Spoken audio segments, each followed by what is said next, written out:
From concern that Indonesian folktales are not well known as before, more than 35 Indonesian writers work together in the same project to write Dongeng Negeri Kita. In this bilingual thick book, which is written in both Bahasa Indonesia and English, we can find so many folktales from various tribes in Indonesia.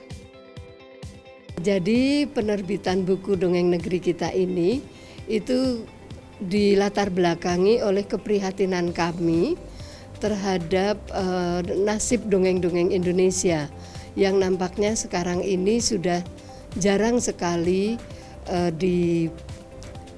dipublikasikan atau mendongeng kepada anak-anak itu juga sudah tidak menjadi kebiasaan lagi. Padahal dongeng-dongeng Nusantara itu sangat banyak dan masing-masing dongeng itu ada nilai-nilai yang bisa diambil oleh para pembacanya.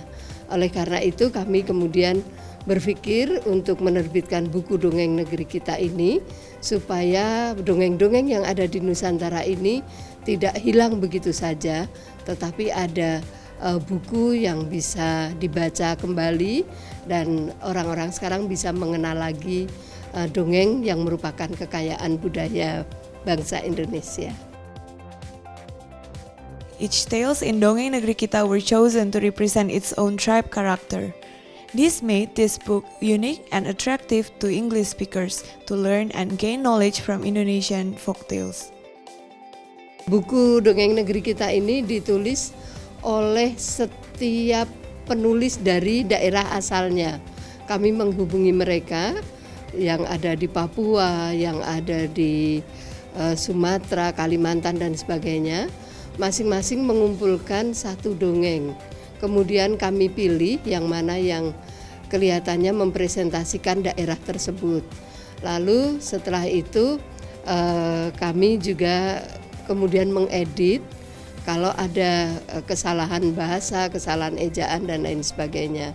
Dan ini menjadi tebal karena buku Dongeng Negeri Kita ini dwibahasa, jadi ini bahasa Indonesia dan bahasa Inggris. Maksudnya supaya bisa juga dipelajari oleh orang-orang di luar negeri dongeng-dongeng yang ada di Indonesia.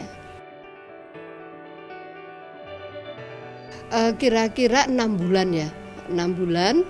Tetapi kemudian proses editing cukup lama, penerjemahannya juga cukup lama. Jadi setahun kemudian baru buku ini bisa diterbitkan. Nowadays, it is quite difficult for us to find folktales book, and not many parents still read traditional folktales books to their children. In fact, there are so many Indonesian folktales with great values in it. We could learn more about work, life, relationship lesson, and many other educative values. Pemerintah sendiri sebetulnya sangat senang dengan terbitnya buku ini karena ternyata di kurikulum yang paling baru 2013 itu dongeng menempati tempat yang cukup baik pada kurikulum ini. Jadi dipelajari anak di kelas 11, 12 juga dan kelas-kelas sebelumnya juga belajar tentang dongeng. Nah, oleh karena itu juga pada peluncuran buku itu Pak Anies Baswedan sebagai Menteri Pendidikan berkenan hadir karena beliau menganggap bahwa ini buku yang sangat diperlukan untuk pengajaran di sekolah-sekolah. Saya mengenal Bu Kris sudah beberapa lama, lebih dari 6 tahun, 7 tahun itu. Selama ini perkenalannya baik dan saya sebagai guru itu merasa bangga kenal dengan Bu Kristianti Budino.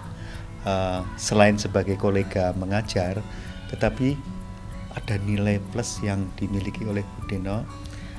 Kalau kita sadari secara benar-benar bahwa Budino itu menjadi salah satu aset pengarang wanita Indonesia yang produktif.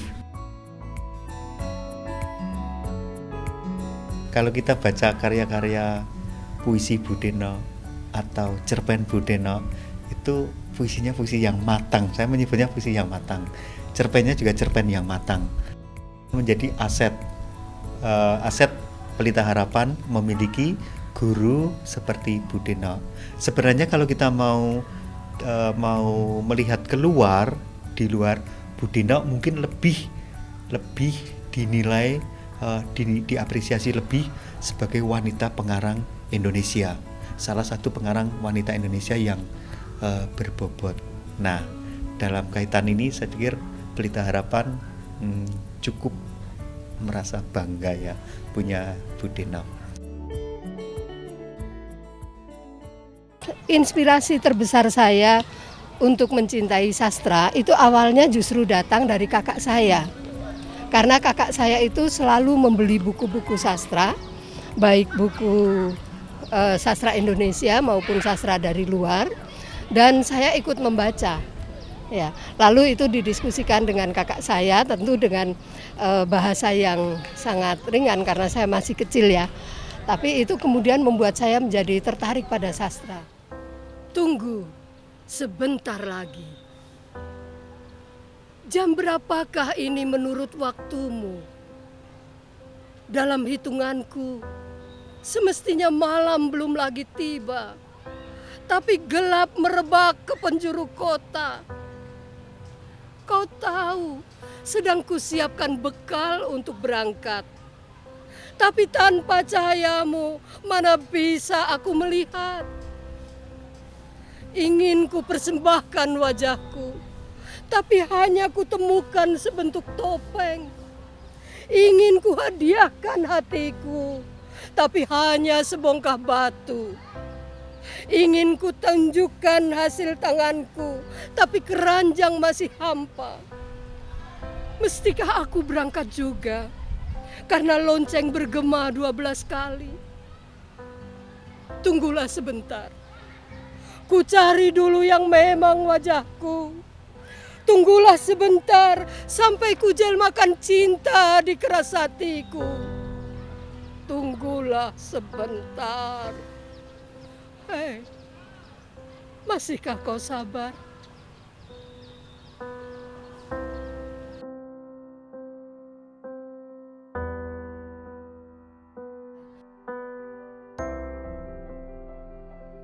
Jadi kami sangat berharap buku dongeng negeri kita ini bisa menjadi salah satu sumber pengetahuan dan salah satu sumber yang bisa dipelajari oleh mahasiswa-mahasiswa tentang dongeng-dongeng di Indonesia.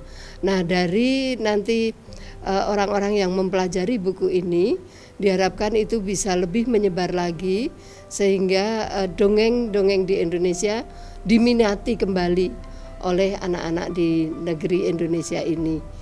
Buku ini sebetulnya memang tidak ditujukan untuk anak-anak, tapi untuk orang dewasa, misalnya untuk penelitian kebudayaan dan sebagainya, tapi tidak tertutup kemungkinan juga memberikan masukan kepada ibu-ibu yang mau mencoba untuk mendongeng untuk anak-anaknya. Saya berharap Bu Dina akan terus berkarya dalam kondisi mungkin di Pelita Harapan banyak tugas dan tanggung jawab, tapi kita berharap Bu Dina terus terus mengasah kepekaan dan menghasilkan karya yang berbobot seperti sebelumnya. Iya, sebetulnya itu satu pertanyaan yang menyedihkan bagi saya. Karena sebetulnya saya sangat mencintai mengajar. Rasanya berpisah dari anak-anak itu sesuatu yang tidak menyenangkan ya. Karena sudah sekian lama mengajar seperti itu. Tetapi kan itu memang tidak bisa dihindarkan. Suatu saat saya memang harus berhenti karena faktor usia dan kekuatan dan lain-lain. Saya pikir kalau saya berhenti saya masih bisa menulis ya. Jadi saya akan tetap menulis, entah itu puisi, entah itu cerita pendek, atau yang lainnya. Seperti itu rencananya. Hopefully, this book can be one of the resources for young learners and readers to gain more knowledge. Also, to inspire parents, teachers, and many people to read folk tales as bedtime story like used to happen in the past.